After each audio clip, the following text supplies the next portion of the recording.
Preterm deliveries हो रही हैं, उनके पीछे कारण क्या हो सकते हैं? देखिए, प्रीटर्म में हम लोग बाय डेफिनेशन टर्म बेबी जो 37 वीक्स, पूरा नॉर्मल बेबी 40 हफ्ते का रहता है, लेकिन जी। 37 वीक्स के आगे अगर प्रेगनेंसी चली गई है तो इट इज टर्म बेबी।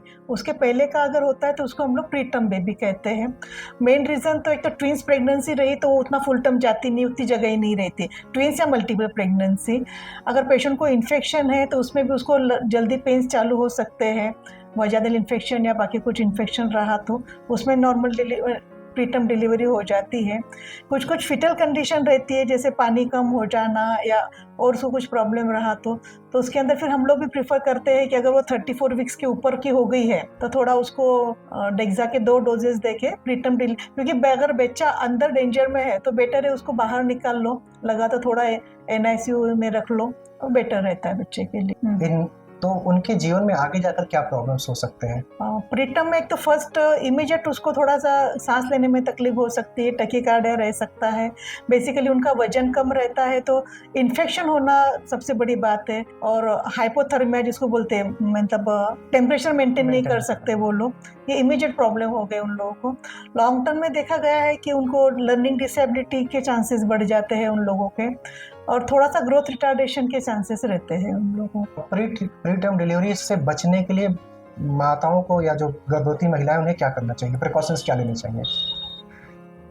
देखिए, एक तो जैसा बोला गया है, बेसिकली रेस्ट ज़्यादा लेनी चाहिए जो बताया है। अगर उसको कुछ प्रॉब्लम है, हाइपरटेंशन या डायबिटीज़ या ऐसा कुछ, तो भी उसकी रेगुलर ट्रीटमेंट लेती रहना चाहिए। इन्फेक्शन है तो उसका ट्रीटमेंट करना चाहिए। मल्टीपल प्रेगनेंसी का हम लोग अवॉइड नहीं कर सकते, वो तो करना ही पड़ेगा। कुछ कुछ केस में जैसे प्लासेंटा प्रीविया हो गया ये कुछ, तो उसमें भी जितना बेड रेस्ट से होके जितना लंबा टर्म तक जा सकते हैं तो बेटर रहता है ये सब चीज़ों में। प्रीटर्म बेबीज के जो फैमिली होती हैं उनको क्या परेशानियां होती हैं आगे जाकर के? मतलब फाइनेंशियली के कोई बोल रहे हैं? दोनों उसमें फाइनेंशियल हम बाद में करने वाले थे। जैसा कि बताया ऑलरेडी कि उसको अस्थमा हो सकता है, लर्निंग डिसेबिलिटी हो सकती है, डेवलपमेंट डिले हो सकता है, या इमीडिएटली उसको NICU SICU की जरूरत पड़ती है। गवर्नमेंट में, महाराष्ट्र गवर्नमेंट में तो ये सब चीजें फ्री है, लेकिन उतना जगह नहीं है, अवेलेबिलिटी बेड्स नहीं है, और प्राइवेट में बहुत ज्यादा महंगा है, बहुत ज्यादा महंगा है। 20 से 30 हजार है, कहीं कहीं तो 50,000 पर डे के हिसाब से। इतना खर्चा सभी को मुश्किल है, तो वो प्रॉब्लम है इमीडिएट फाइनेंशियली। बाद में अगर उसको ये सब चीज़ें होती है तो लाइफ लॉन्ग उसको, मतलब उसको भी साइकोलॉजिकल सपोर्ट चाहिए, मेडिकल सपोर्ट चाहिए, अलॉन्ग विद पेरेंट्स को भी चाहिए कि ज़्यादा ध्यान देना पड़ सकता है। मैक्सिमम फीमेल आजकल करियर ओरिएंटेड रहती है, तो उसके लिए और भी ज़्यादा ध्यान देना पड़ेगा उन लोगों को, कि या स्पेशल केयर टेकर रखना पड़ सकता है कुछ भी।